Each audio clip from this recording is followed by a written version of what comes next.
In this tutorial, we will show you the step-by-step process of converting OLM files to text format using the RecoveryTools OLM Migrator. To install our OLM to text converter, download it from the link in the video description.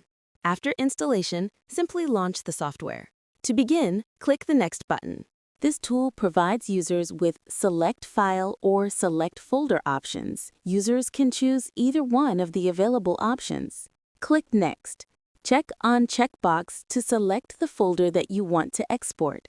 Click Next. Saving option allows you to save the file in your desired format for conversion.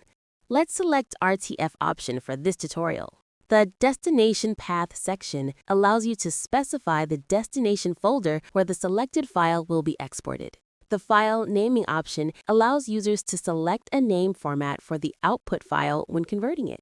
Next, simply click the Convert button, and the conversion will begin.